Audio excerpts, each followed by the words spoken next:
Bismillahirrahmanirrahim. Assalamualaikum warahmatullahi wabarakatuh. Innal hamdalillah nahmaduhu wa nasta'inuhu wa nastaghfiruh wa na'udzu billahi min shururi anfusina wa min sayyiati a'malina.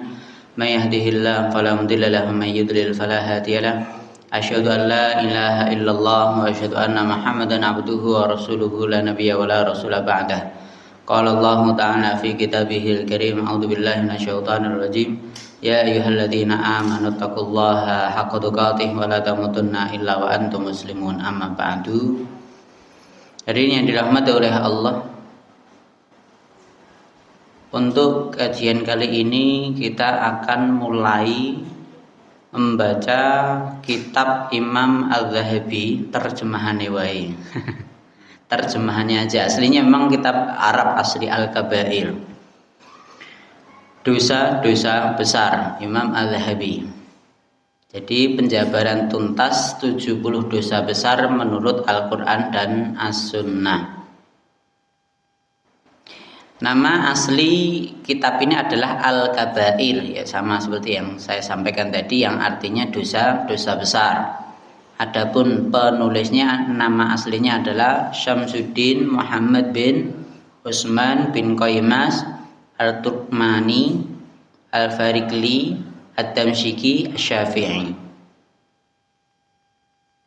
Penerjemahan ini diterjemahkan oleh Abu Zufar Imtihan Asy-Syafi'i.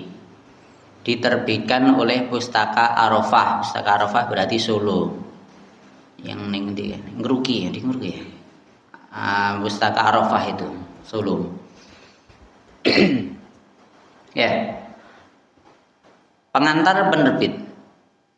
Alhamdulillah, keberadaan sebuah masyarakat yang hidup didampingi oleh seorang nabi tentunya berbeda dengan mereka yang jauh dari nabi. Semakin jauh jarak sebuah umat dengan nabi mereka, maka semakin beragam pula bentuk penyimpangan mereka. Jikalau ada suatu kaum yang hidup dengan nabi mereka, namun justru penyimpangan mereka teramat parah, mungkin hanya umat Bani Israel saja yang mengalaminya. Di satu masa yang jumlah nabi mereka mencapai ratusan ribu, justru mereka berada pada puncak penyimpangan dan pelanggaran. Ada sebuah riwayat yang menyebutkan bahwa di antara pemimpin mereka ada yang membunuh 70.000 nabi hanya dalam sehari. Demikianlah dosa besar yang pernah terjadi pada Bani Israel. Ya, kembali lagi berkaitan dengan ini fenomena yang terjadi. Kita zaman kita dengan Nabi kan jauh banget. Ya, tentunya akan banyak penyimpangan. Nah, karena ada penyimpangan, maka harus ada kitab-kitab seperti ini supaya kita tidak menyimpang. Kalau ada nabinya, ada yang mengingatkan, insya Allah lebih takut orangnya, kan gitu kan. Umatnya juga akan lebih hati-hati lah, kecuali Bani Israel tadi, pemimpinnya ada yang bunuh sampai 70.000 dalam sehari. Itu belum hari yang lainnya, baru sehari tok segitu. Kok jumlah nabi itu ada berapa kok? Jumlah nabi itu ada yang mengatakan sampai 140.000 nabi dan rasul, dari Nabi Adam sampai Nabi Muhammad. Dan paling banyak itu yang diutus kepada orang-orang Bani Israel. Bani Israel itu keturunan Nabi Ibrahim dari arah Yakub, Yusuf, dan turun. Nah, nanti turun semua itu biasanya Bani Israel semuanya, semua nabi dari sono, kecuali Nabi Muhammad dari Ibrahim, anaknya Ismail, lantas Nabi Ibrahim Nabi Muhammad dari keturunan Ismail ini. Ya, Bani Israel, ya, kesalahannya memang fatal. Sejak awalnya sampai sekarang pun juga sama, mereka melakukan pelanggaran-pelanggaran. Pada umat selain mereka, kita dapatkan bahwa dosa besar yang menimpa mereka adalah syirik kepada Allah, mulai dari Nabi Nuh, Ibrahim, Hud, Yusuf hingga Nabi terakhir Muhammad SAW, termasuk di dalamnya perbuatan zina, judi, khamr, dan dosa-dosa besar lainnya. Dalam hal ini Al-Quran hanya bercerita tentang mereka dan nasib akhir yang bakal mereka temui kelak di hari akhirat, berupa adab yang amat pedih dan tak terperikan. Ya, intinya kembali lagi faktanya memang seperti itu. Dosa besar itu yang kita tahu paling bisa dihitung dengan jari dok, yang kita tahu. Padahal dalam kitab ini ada 70, bahkan ada yang mengatakan 76 dosa besar. Kita paling tahu nih, iso nyebutke paling bisa dihitung dengan jari. Padahal dosa besar ada 70-an. Ya, selanjutnya biografi penulis. Sebelumnya biografi penulis beliau adalah Syamsuddin Muhammad bin Utsman bin Qaymas Ad-Rukmani Al-Fariki Ad-Damsyiki Asy-Syafi'i yang lebih masyhur dengan sebutan atau panggilan Adz-Dzahabi. Beliau dilahirkan di Damaskus tahun 673 Hijriah atau 1274 Masehi. Beliau menuntut ilmu dari para syekh dari Yaman, Mesir, Hijaz. Beliau juga mengunjungi berbagai negeri untuk tujuan itu, ini untuk menuntut ilmu. Beliau memiliki kapasitas yang tinggi dalam berbagai disiplin ilmu. Qiraat Al-Quran, qiraat di sini bacaan Al-Quran itu kan nggak cuman hafaz seperti yang kita baca aja. Bahkan ada yang mengatakan sampai 11 perbedaan riwayat Al-Quran dan hadis. Kenalan beliau mengakui hafalan beliau. Beliau digelari dengan Imamul Wujud fi zamanihi, imam yang imamnya semua yang ada di dalam hal hafalan. Intinya hafalannya bagus. Julukannya memang banyak. Buku beliau itu amat sangat banyak, jumlahnya sekitar 90 buah. Mencakup bidang hadis, sejarah, biografi, dan sebagainya. Salah satunya ya ini.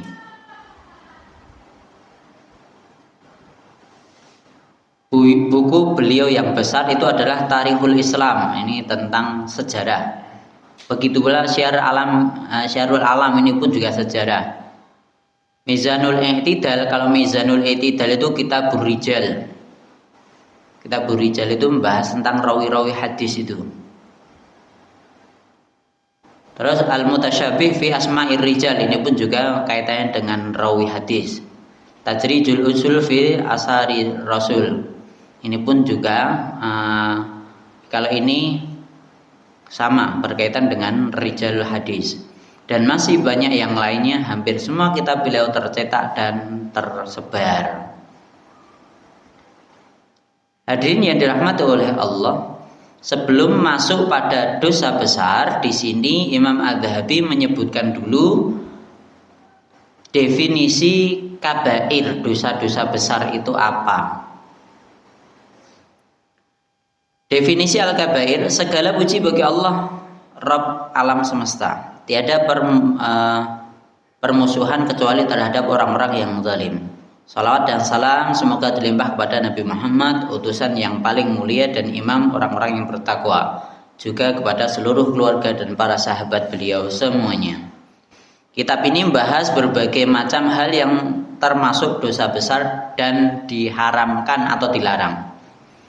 Pengertian al-kabair adalah semua larangan Allah dan Rasulnya yang tercantum dalam Al-Quran dan As-Sunnah serta asar dari para salafus sholih. Jadi yang namanya dosa besar, yang masuk di dosa besar itu tadi larangan Allah, larangan Rasul yang tercantum dalam Quran, dalam hadis, asar. Kalau asar itu ya mirip hadis tapi tidak sampai kepada Nabi, dan dari para salafus salih.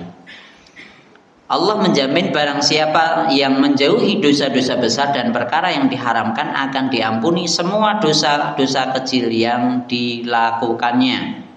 Sebutkan dalam surat An-Nisa ayat 31. In tajtanibu kaba'ira ma tunhauna anhu nukaffir ankum sayyi'atikum wa nadkhulukum mudkhalan karima. Jika kalian menjauhi dosa-dosa besar di antara dosa-dosa yang dilarang, kalian dilarang untuk mengerjakannya, niscaya kami akan hapus kesalahan-kesalahanmu, yakni dosa-dosa kecilmu, dan kami memasukkan kalian ke tempat yang mulia, yakni surga. Jadi kita semua kan pengen masuk surga. Caranya apa? Jauhi dosa besar. Adapun dosa kecil pasti diampuni oleh Allah Subhanahu wa taala. Syaratnya tadi dosa besar dihindari. Berdasarkan nas di atas, Allah menjamin surga bagi yang menjauhi dosa-dosa besar. Firman Allah yang lain, walladzina yajtanibu kaba'irul itsmi wal fawahisha wa idza ma ghadibu hum yaghfirun. Dan bagi orang-orang yang menjauhi dosa-dosa besar dan perbuatan keji, dan apabila mereka marah mereka memberi maaf. Surat Asy-Syura. Begitu pula surat An-Najm sama, alladzina yajtanibuna kaba'irul itsmi wal fawahisha illa lamam inna rabbaka wasi'ul maghfirah. Sesungguhnya Allah itu maha luas ampunannya. Ayat ini sudah saya sampaikan di mana? Waktu kajian di ibu-ibu RT sebelah ini. Itu sudah saya sampaikan, intinya orang yang beriman pengen masuk surga, balasan surga itu ketika mereka menghindari dosa besar dan perbuatan keji. Illa lamam, kecuali dosa-dosa kecil yang tidak bisa dihindari. Kenapa? Karena Allah itu maha memberi ampun untuk dosa-dosa kecil.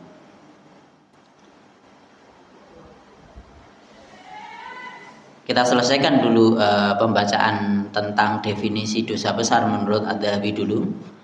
Rasulullah sallallahu alaihi wasallam bersabda, as-salawatul khamsi wal jum'ah ila jum'ah wa ramadan ila ramadan mukaffiratun lima bainahunna idza ijtanibatil kaba'ir. Hadis riwayat Muslim. Salat 5 waktu, salat Jumat dan puasa Ramadan menghapuskan dosa-dosa yang dilakukan di sela-selanya jika dosa-dosa besar telah dijauhi. Dari sini lazim bagi kita untuk meneliti apa saja yang termasuk kabair, dosa-dosa besar itu, supaya kita dan semua orang Islam bisa menjauhinya. Para ulama berbeda pendapat di dalam menentukan. Ada yang mengatakan bahwa dosa besar itu 7 berdasarkan berdasarkan hadis Nabi Shallallahu Alaihi Wasallam ini. Ijtanibu sab'al mubiqat, jauhilah 7 perkara yang merusak. Adakara minha, dan disebutkan di sana asyirku billah, mensekutukan Allah, wasihru, dan sihir, wal qatlun nafsil lati haramallahu illa bil haq, membunuh jiwa yang diharamkan oleh Allah kecuali dengan cara yang benar, wa akli min amwalil yatim, makan harta anak yatim, wa aklu riba, makan riba, wa tawalli yaumaz zahfi, dan berpaling di hari peperangan, seharusnya berperang dia malah mundur lari, wa qadful muhsanatil ghafilatil mu'minat, dan menuduh wanita mukminah baik-baik dituduh dengan zina. Ibnu Abbas berkata kabair itu jumlahnya lebih dekat kepada 70 daripada kepada 7. Maksudnya enggak cuma 7 saja, sampai 70. Ini perkataan Ibnu Abbas radhiyallahu anhu, sahabat Nabi sallallahu alaihi wasallam. Demi Allah, ucapan Ibnu Abbas di atas benar adanya. Hadis sebelumnya tidaklah membatasi jumlah kabair. Pendapat yang benar dan dilandasi dengan dalil menyebutkan bahwa siapapun melakukan perbuatan dosa yang memiliki had di dunia seperti membunuh, zina, mencuri, atau yang pelakunya mendapatkan ancaman kemurkaan serta laknat dari Nabi SAW di akhirat, maka perbuatan itu termasuk kabair. Harus diterima pula bahwa kabair yang satu bisa lebih besar dibandingkan kabair yang lain. adalah Rasulullah SAW menghitung syirik sebagai salah satu kabair, padahal pelakunya kekal di neraka dan tidak akan diampuni selama-lamanya. Innallaha la yaghfiru ayyushraka bihi wa yaghfiru ma duna dzalika liman yasha. Sesungguhnya Allah akan mengampuni dosa syirik dan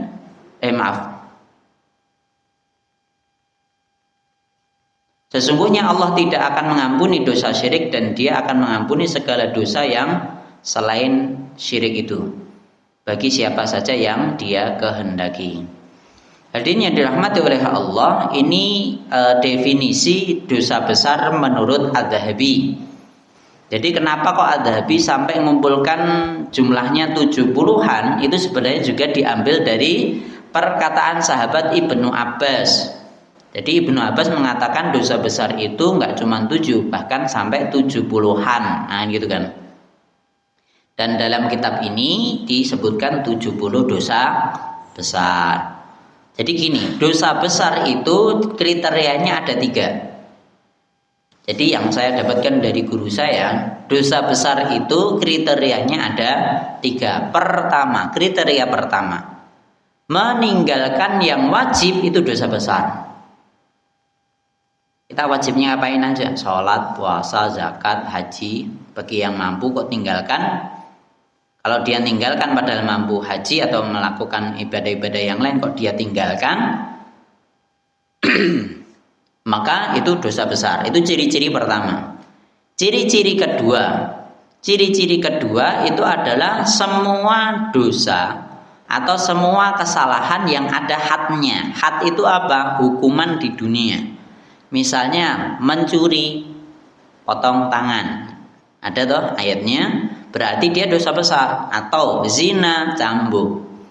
Bagi yang belum nikah, atau zina, selingkuh, dia pernah nikah, dirajam. Berarti dia juga dosa besar. Itu ciri yang kedua. Ciri yang ketiga itu adalah semua dosa yang langsung dibarengi ketika disampaikan dalam Quran dan dalam hadis, dibarengi langsung dapat laknat dari Allah. Itu berarti juga dosa besar. Ciri-cirinya ada 3 ini. Pertama apa tadi? Meninggalkan yang wajib. Kedua, dosa yang ada hadnya, hukumannya di dunia, ada dalilnya, ada had hukumannya. Atau mencuri, zina, atau bunuh orang lain kan balasnya bunuh juga, itu dosa besar. Yang ketiga, semua dosa yang apa yang ketiga? Langsung diancam dengan neraka atau dapat laknat dari Allah. Jadi ciri-cirinya itu. Kalau kita buka Quran, buka hadis, disebutkan di sana ini dosa besar, ini perbuatan maksiat, dosa yang akan menyebabkan orang masuk neraka. Oh, udah, berarti dia masuk dosa besar. Jadi seperti itu. Atau dilaknat oleh Allah orang yang melakukan ini, udah, berarti dia dosa besar. Ciri-cirinya ya ada 3 itu. Dari 3 ini nanti akan dirinci dalam kitab ini. Sampai sini sebelum dilanjutkan masuk di pembahasan pertama, ada yang perlu ditanyakan?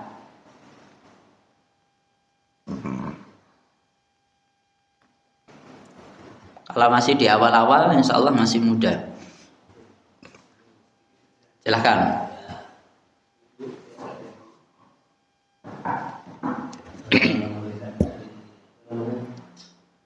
Definisi dosa besar. Padahal melihat di dunia ini mungkin kecil aja Indonesia, kecil lagi Solo. Yang tadi yang kedua, apa? Zina, mencuri, selingkuh. Padahal itu di mana-mana luar biasa. Nah ini gimana kaitannya dengan karakter atau pembawaan atau memang nasib atau apa? Karena tidak mungkin orang ingin mau berselingkuh, mungkin mau jadi pelacur, padahal umpet berapa hotel berapa. Nah ini gimana kalau memang dilahirkan akan masuk neraka atau gimana kok nasibnya bisa jadi pelacur? Karena itu dan dosa besar. Kalau mencuri mungkin karena tidak bisa makan, curi itu banyak terjadi ya. Tapi yang tadi zina atau selingkuh itu kan di dunia luar sana banyak sekali. Makasih. Jawabannya adalah kullun muyassarun lima khuliqalahu. Sabda Nabi Shallallahu Alaihi Wasallam. Setiap jiwa itu akan mudah dimudahkan sesuai dengan ditakdirkan dia. Kan gini, Allah menciptakan manusia itu dikasih sam'a, absar, afidah, pendengaran, penglihatan, dan hati. Semua punya tiga ini. Semua punya ini untuk apa? Untuk mendengarkan, untuk melihat, dan untuk merasakan atau berpikir. Semua punya itu. Nanti kalau buka Al-Quran kan jelas, fahadainahun najdain. Manusia itu kasih dua jalan. Fala qatahamal aqabah. Kenapa nggak mau jalan yang menanjak? Kenapa kok nggak mau sing sulit-sulit dulu baru senang-senang kemudian gitu loh? Padahal di peribahasa bahasa Indonesia gitu tuh. Berakit-rakit ke hulu, berenang ke tepian. Bersakit-sakit dahulu, bersenang-senang kemudian. Kan kudune ngono. Lah, namun ada orang sing kuwi mau njaluk penake sik engko bar kuwi rekoso bingung ning mburi. Ya itu nggak ada kayak apa namanya? Nggak cuman kaitan dengan agama saja. Nanti ning donya ana sing kuwi pas urip karo pake apa-apa disuplai karo orang tuanya. Foya-foya kerja wegah, nabung wegah, nggo awake dhewe nggo tuku omah wegah dan lain sebagainya. Seneng-seneng sih pokoke men mumpung Pak Eji ana isih iso nyuplai, kerja ora tenanan, hasil nggo foya-foya, kudulan tok. Bapake wis tuwa ora iso nyuplai, bingung. Kok aku rung duwe omah, dulurku kabeh wis duwe. Betul toh? Nah ya ada orang yang milih jalan seperti itu. Tapi juga ada orang yang milih jalan nanjak dulu sing susah-susah dahulu baru ana wis rada tuwa awake wis rada kesel sithik. Nah, tinggal menikmati kerja tinggal kerjanya santai tapi udah punya apa-apa lah gitu loh. Ada orang yang seperti itu kaitan dengan dunia aja seperti itu. Nah, manusia ketika kaitan dengan akhirat dengan ibadah pun sama. Ada ya sing kuwi mau sing tadi kan ciri pertama meninggalkan yang wajib. Malah wajib sholat iki nggo ngopo to ngono. Ora sholat akhirnya. Bareng kecentok lagi belum sholat, lagi nyedak ning Tuhan ning Allah ning masjid. Butuh bantuan, nah datang ke masjid dan seterusnya. Tapi dia sebelumnya nggak mau susah-susah dahulu. Dia meninggalkan hal-hal yang wajib tadi. Begitu pula tadi kaitannya dengan misalnya terpaksa ngono enek sing alasane ngono kuwi. Atau korban apa ya? Kekerasan seksual misalnya. Terus akhirnya jadi PSK atau yang lain sebagainya. Itu pun ya Allah nguji di awal, setelah itu dia pengen taubat atau tidak kan gitu. Misalnya kalau udah tahu bahwa akhirnya bahkan saya punya murid wedok, aku sih ngomong BK guru SMP. Jenenge wedok diajak ning hotel karo lanangan, goncengke kok ngomah dipethuk goncengke kon mlebu hotel. Wedokan sadar, wedokan punya normal, punya moral. Itu ya mikir tuh ya. Ngapain? Kan itu tuh. Lah kalau dia ya ini pilihan. Hidup pilihan. Tinggal kamu milih lanjut apa enggak kan gitu kan. Jadi sampai ada melakukan zina yaitu tadi. Wedokan tekani pacare neng omahe terus disewake hotel neng Solo yo kan ora kuat ado-ado golek sing Murahan kuwi disebut hotel ya Allah ya Rahman. Ngono dijak mbok mlebu. Kok ya gelem mlebu? Itu pilihan. Apakah Allah dolim? Enggak. Allah enggak dolim. Allah udah kasih pendengaran, penglihatan, perasaan atau akal. Nek sadar orang mungkin. Atau misalnya dipedhot go mulih. Juga ada cerita itu tadi. Perempuannya dijemput terus dibawa pulang laki-lakinya. Jak ning omahe, terus mlebu kamar. Wanut wae. Dan seterusnya aku ya cerita kok ya gelem ceritanya apa wae sampai terjadi seperti itu. Cerita kabeh ya lah piye. Yang seperti itu yang salah siapa? Ya manusianya. Allah enggak dolim. Allah enggak dolim. Karena manusia udah dikaruniai tadi. Penglihatan, pendengaran dan hati tadi, pikiran, perasaan. Sampai sini bisa dipaham nggih? Jadi Allah nggak salah karena ayatnya jelas wa annallaha laisa bidzallamin lil abid, karena Allah itu nggak mungkin dolimi hambanya. Bahkan saya dulu juga berpikir, belajar ini Allah udah nakdirkan ki wonge neraka apa surga. Ya toh? Bener kan, manusia udah ditakdirkan, dia belum lahir aja udah ditakdirkan mlebu surga itu mlebu neraka. Lah kok ora Allah nakdirke kabeh surga wae. Lah terus bagaimana? Ya adilnya Allah kasih tadi sam'a, absar, afidah. Penglihatan, pendengaran, hati tadi. Saya dulu di pondok mikir loh saya. Ya Allah kok ngono ya? Berarti lah nek wis takdire neraka ya kulun miyasarun lima khulaqalahu, dia diciptakan akan masuk neraka, pasti akan dimudahkan untuk menuju jalan-jalan yang menuju neraka. Begitu pula orang yang ditakdirkan masuk surga, dia akan dimudahkan oleh Allah untuk menempuh jalan-jalan menuju surga. Apapun itu dengan berbagai cara. Mbok sok-sok kepentok sik lagi sadar. Kan ada seperti itu, taubat atau dia mu'alaf atau yang lain sebagainya. Dia lahir bukan muslim bisa jadi, terus kepentok, terus dia masuk Islam, ya itu takdir Allah seperti itu. Kita nggak bisa nyalahkan takdir tadi. Paham nggih sampai sini nggih? Cukup? Silahkan.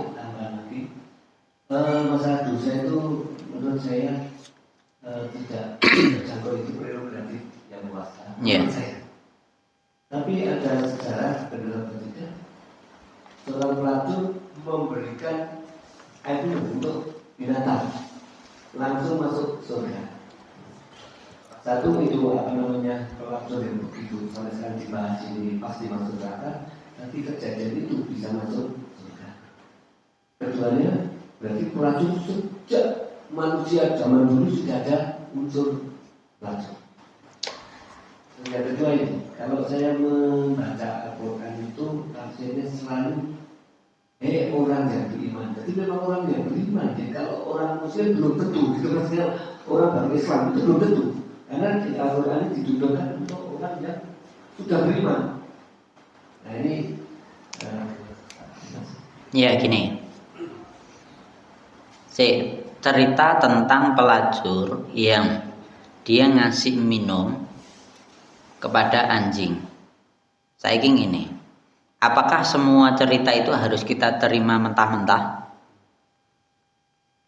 Apakah dibenarkan ketika kita dengar itu terus kita jadi pelacur wae karo ngingu anjing? Surga jelas kok. Kok ngendi dalilnya?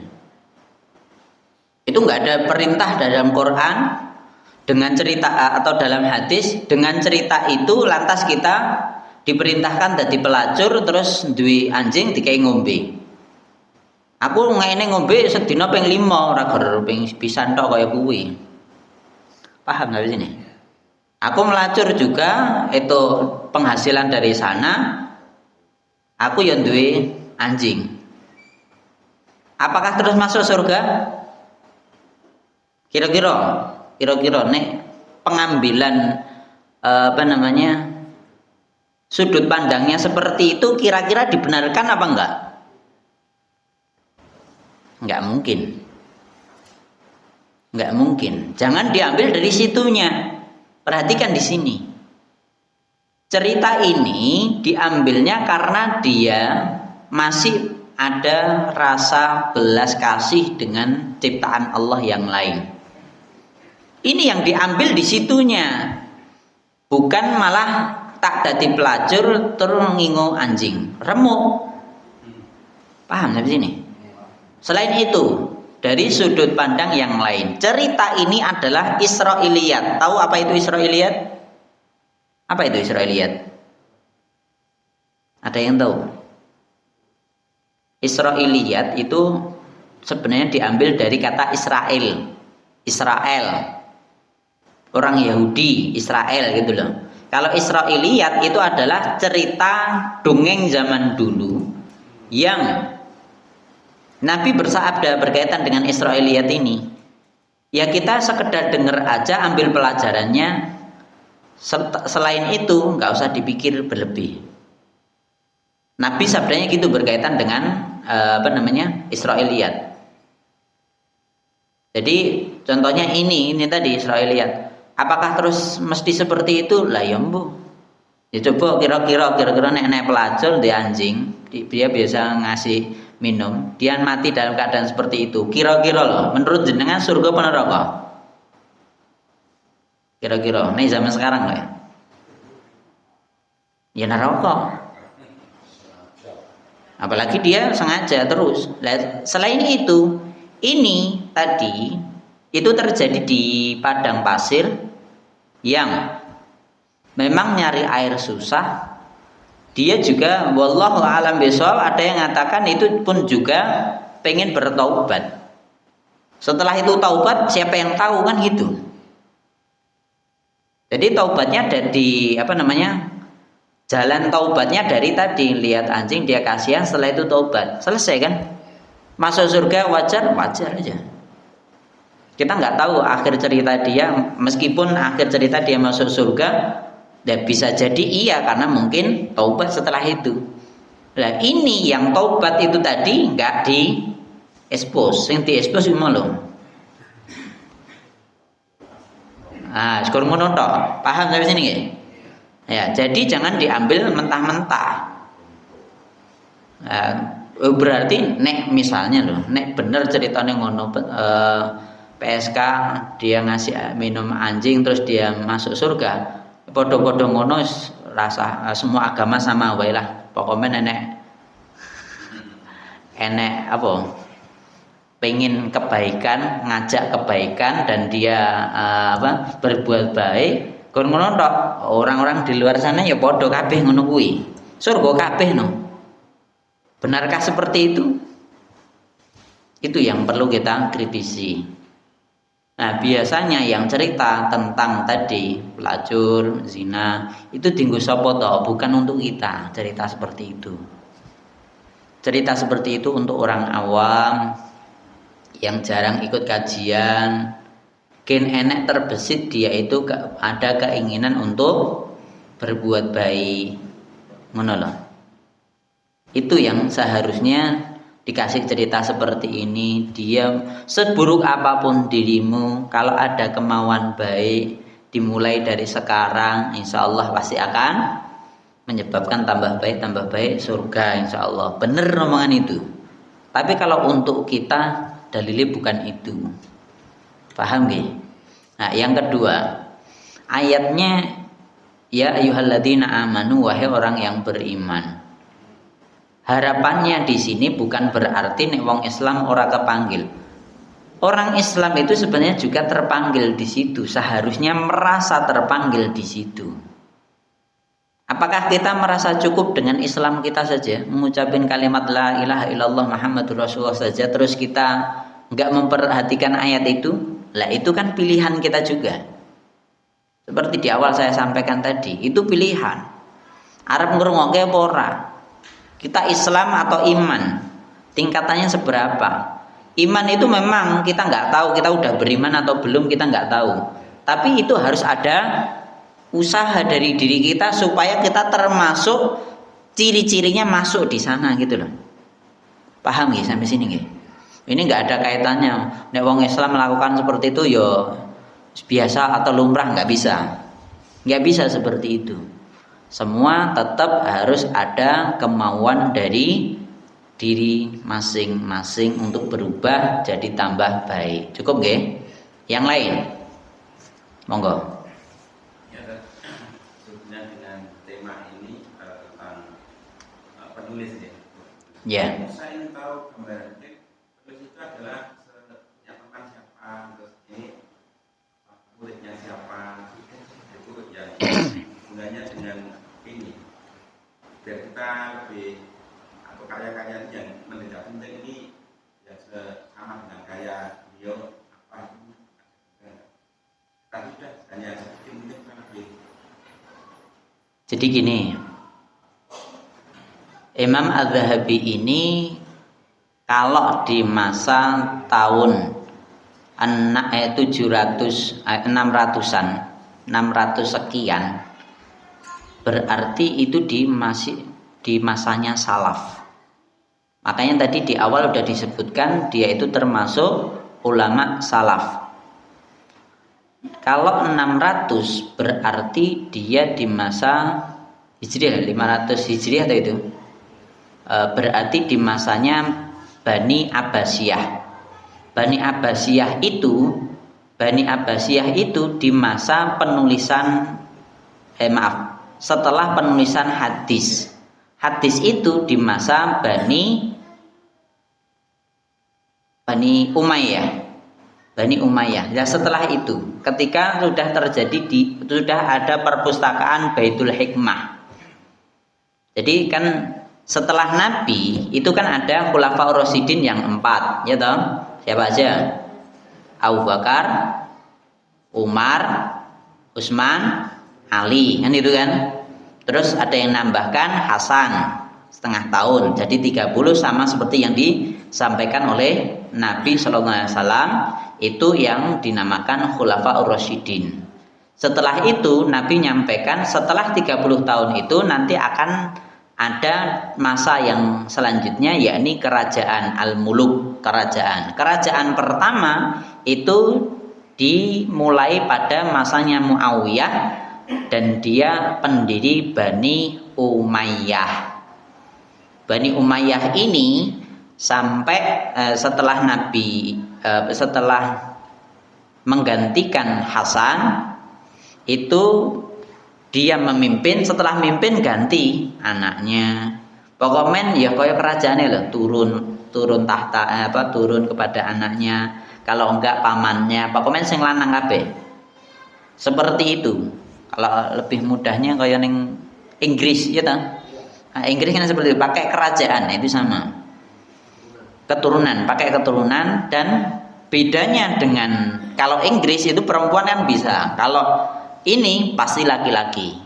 Kalau nggak ada laki-laki, keturunannya nggak ada laki-laki, pasti pindah ke jalur yang lain, yang pamannya atau yang lain sebagainya. Jadi seperti itu. Dan itu pun kalau kita pelajari ada silsilahnya. Ini siapanya, pertama ini, kedua ini, dan seterusnya itu ada. Nah, setelah Bani Umayyah ini itu digantikan Bani Abbasiyah. Nah, Bani Abbasiyah itu yang mendirikan Baitul Hikmah, universitas pertama di dunia. Baitul Hikmah ini perpustakaan, dan di sana yang nulis juga orang-orang Islam, ilmuwan-ilmuwan ilmuwan Muslim semua ada di Baitul Hikmah ini. Ulamanya ada di Baitul Hikmah ini. Jadi bukan cuman penulisan buku, terus buku dikumpulkan di perpustakaan saja, tapi di situ juga difasilitasi setiap ulamanya ada tempat tinggal di situ, sehingga kalau ada orang pengen nyari ilmu tinggal ke situ. Itu di Bani Abbasiyah. Makanya penulisan dia Az-Zahabi ini itu adalah Kitabur Rijal. Kitabur Rijal itu adalah kitab yang bahas tentang rawi-rawi dari Nabi sampai yang mengeluarkan hadis. Berarti itu pasti setelah di masanya penulisan hadis. Penulisan hadis itu ada di Bani Umayyah tadi. Nah, Bani Umayyah sudah selesai, ganti di Bani Abbasiyah. Abbasiyah fokusnya sudah bukan penulisan hadis, tapi sudah fokus pada ilmu-ilmu terapan atau ilmu yang lebih luas lagi di luar Quran dan hadis. Namun tetap mengambil dari intisari Quran, intisari hadis. Nanti di sana akan keluar Ibnu Sina, kedokteran yang pertama itu di Bani Abbasiyah ini. Begitu pula Al-Khwarizmi. Al-Khwarizmi itu Al-Jabar, itu matematika. Belum lagi intinya penemu-penemu muslim yang lain. Kaitannya dengan fisika, kimia, biologi, semuanya ada di situ.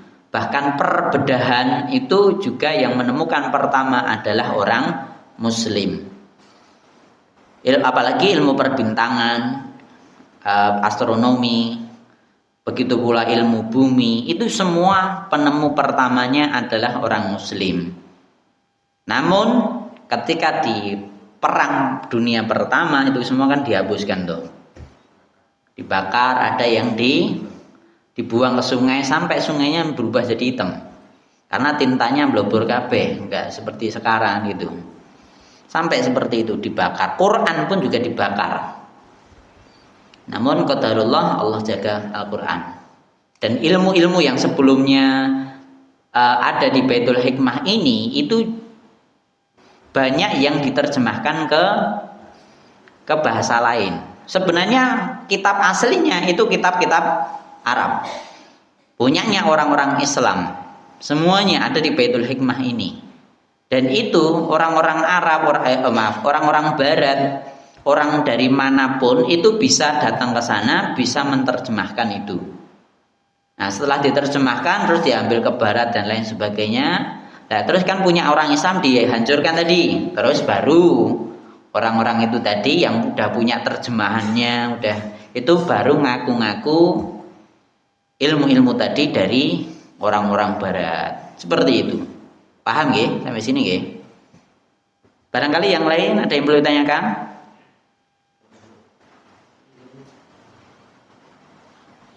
Cukup? Ya. Hadirin yang dirahmati oleh Allah, saya dulu juga berpikir, kenapa kok harus ada kenapa kok kita harus mempelajari tadi perpindahan kepemimpinan dari Nabi Muhammad sampai nanti penggantinya sampai terakhir itu kan Bani Utsmaniyah. Utsmaniyah itu runtuh di tahun 1924.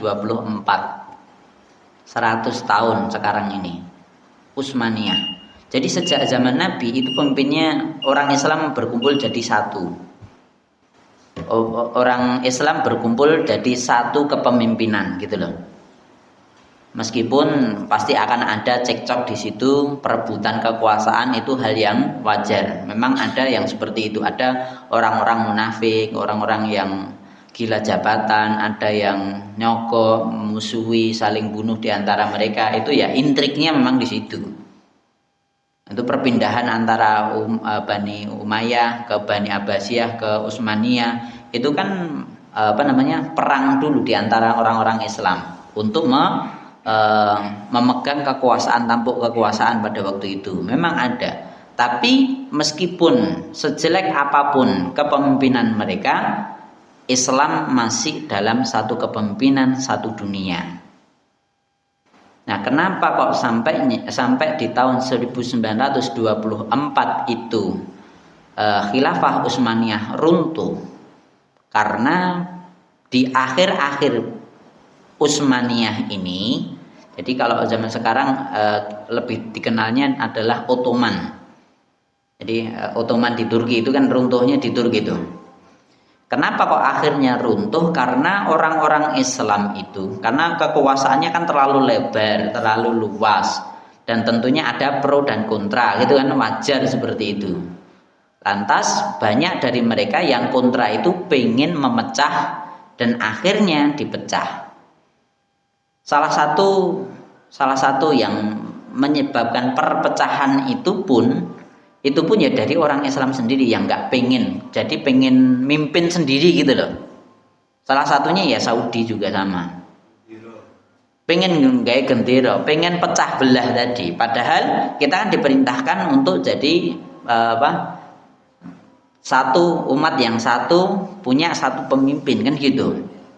Kalau punya satu pemimpin itu insya Allah lebih mudah untuk mengkoordinir. Faktanya di misalnya Palestina, kenapa kok bisa diduduki oleh orang Israel? Karena orang Islam udah tidak punya pemimpin yang satu. Sebelumnya di tahun-tahun sebelumnya, ratusan tahun sebelumnya itu udah diminta terus menerus, tapi nggak dikasih terus menerus. Jadi kan awalnya memang bukan punya orang Islam, terus dimenangkan oleh orang Islam, dikuasai oleh orang Islam Al-Aqsa itu. Nah, setelah dikuasai oleh orang Islam, nah, setelah itu diminta sama orang-orang Israel lagi, tapi nggak dikasih. Bahkan sampai terkenal gini, orang Islam pada waktu itu di masanya Utsmaniyah, masih di awal-awal Bani Utsmaniyah ini, itu ada pemimpin yang dia itu waktu kepemimpinannya itu butuh dana besar karena habis ngambil kekuasaan dari Bani Abbasiyah, pindah ke masa transisi itu masih butuh banyak dana. Lantas orang-orang Israel, orang-orang Barat itu ngasih duit. Kamu butuhnya berapa? Jadi perbankan udah ada pada waktu itu. Yang megang perbankan di dunia itu adalah orang-orang ini, orang-orang Barat itu. Nah, dia bawa uang banyak untuk diberikan kepada khilafah pada waktu itu. Cuman mintanya di Palestina itu aja. Dan itu ditolak mentah-mentah sama pemimpin pada waktu itu. Memang saya butuh duit, bener. Memang kamu mintamu yo nggak luas, gor Palestina, cilik. Tapi misalnya dia bilang, dan dia kalau dikasih tempat yang lain nggak mau. Kenapa kok yang dipilih Palestina? Ya karena memang orang-orang Israel dulu di situ. Dalam kitabnya kan tetap harus kembali di situ, makanya dia tetap ngotot di situ. Nah, intinya tetap nggak mau. Sampai akhirnya khilafah Utsmaniyah runtuh. Setelah runtuh baru orang Barat, orang Inggris, orang Prancis itu kong kali kong dengan orang Saudi. Makanya kenapa kok Saudi sekarang Palestina dibombardir, Palestina hancur lebur, itu nggak membantu persenjataan.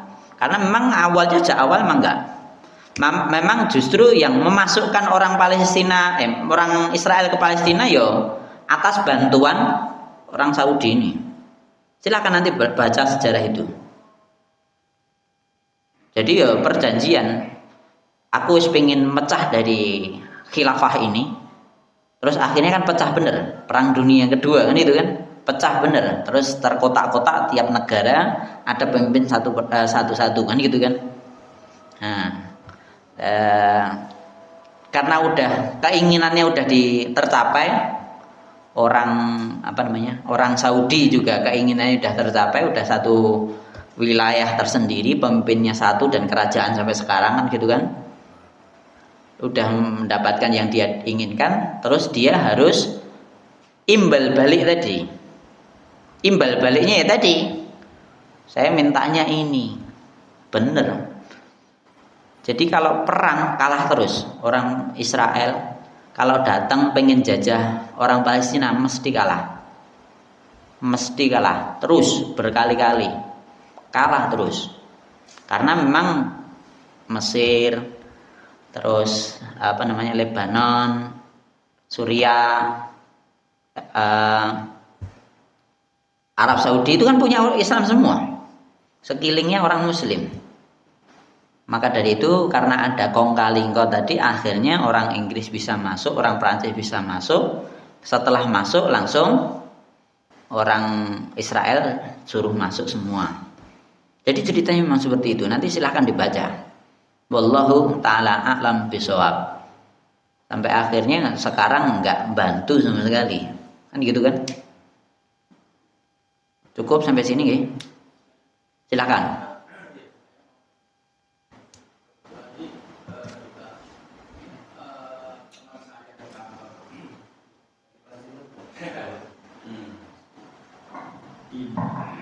Ini kejadian ini di saya sekantor itu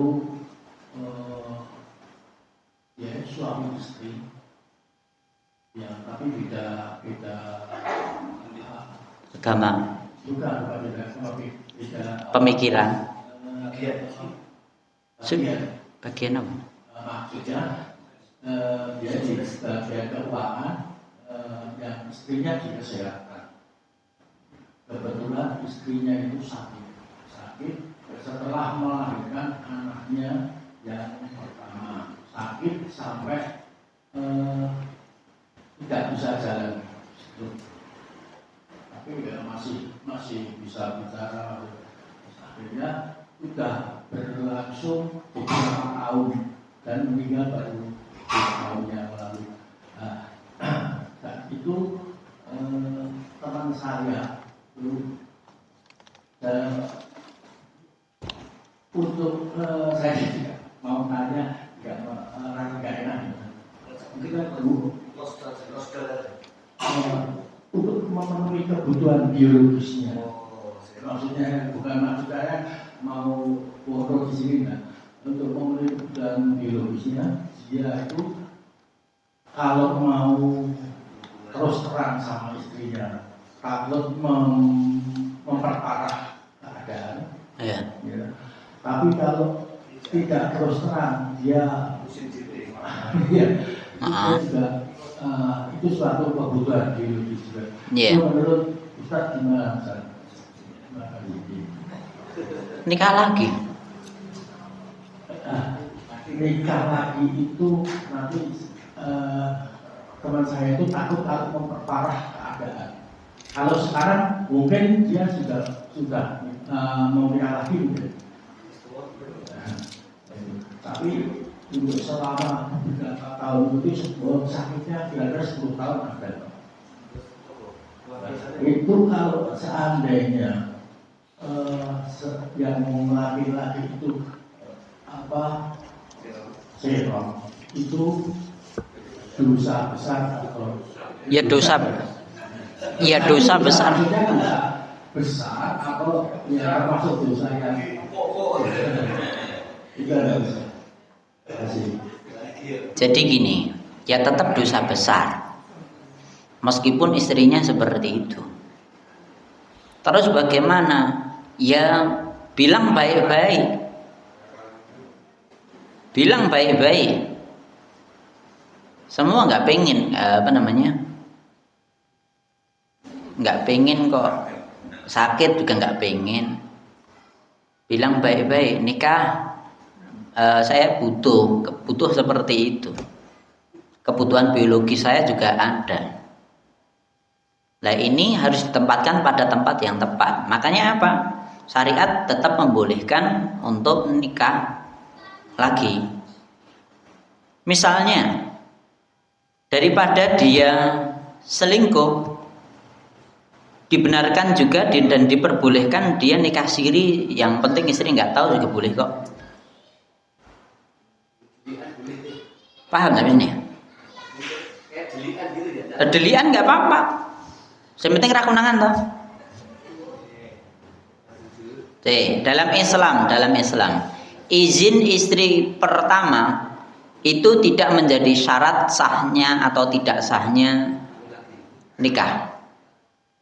Paham nggak sini? Syarat nikah apa toh? Syarat nikah harus ada apa aja? Mahar. 2, wali perempuan, terus saksi 2, ya toh? Wes kuwi tok. Apa lagi?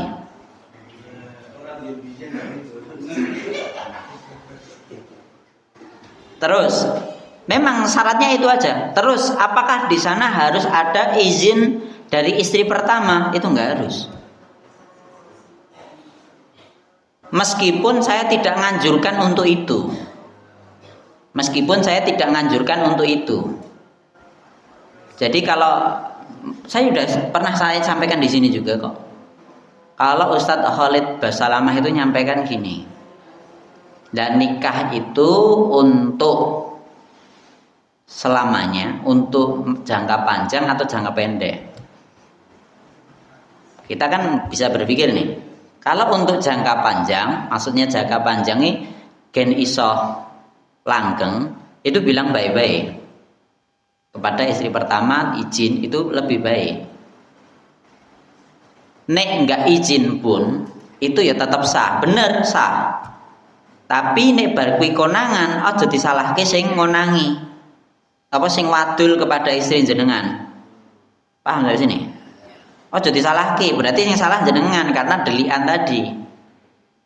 Paham ya sampai sini? Apa tuh ya?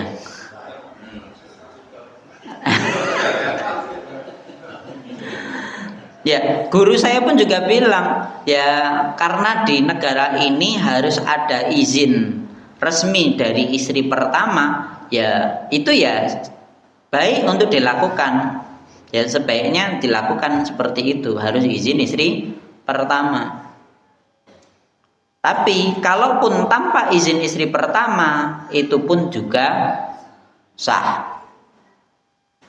Contohnya misalnya, saya baru nikah pertama, saya nikah siri, baru ngumpul istri saya, sah apa belum? Apa enggak?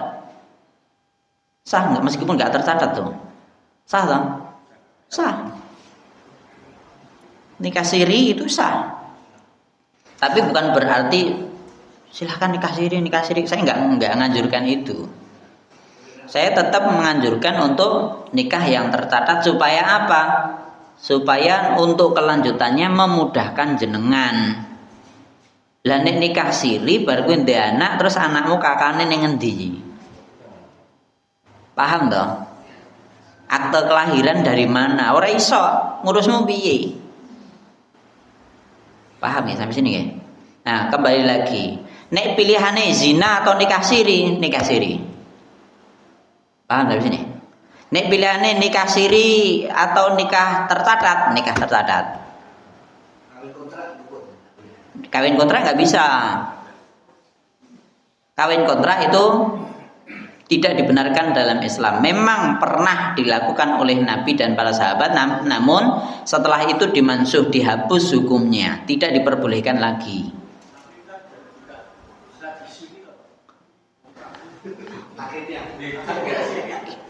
Tadi loh, saya sampaikan toh, nikahmu pingin nikah jangka panjang apa jangka pendek?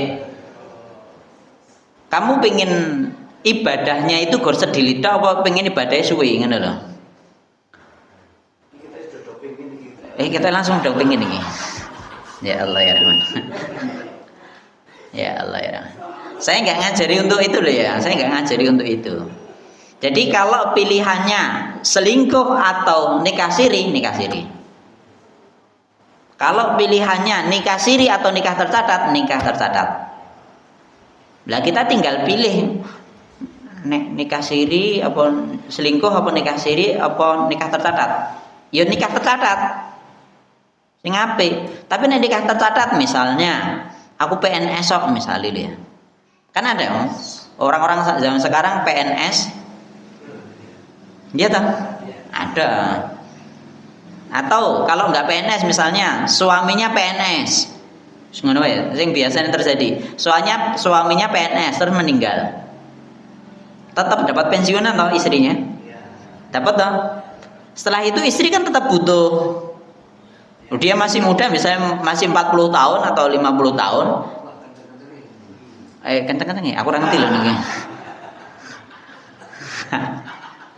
Ya, masih ada kebutuhan biologis. Terus dia pengen nikah lagi. Nek nikah tercatat, pensiunan muncul kan gitu. Itu yang sering terjadi itu. Terus dia nikah siri, sah. Paham di sini ya? Itu biasanya yang pernah ditanyakan oleh jamaah seperti itu. Saya nikah siri. Lah kenapa? Lah itu tadi karena udah hilang pendapatanku itu yo lumayan. Benar ya Pak? Ada terjadi itu. Oh terjadi. Itu sah nggak dalam Islam? Sah. Paham nggih? Ya enggak no, tetap sah. Ya enggak ngapusi.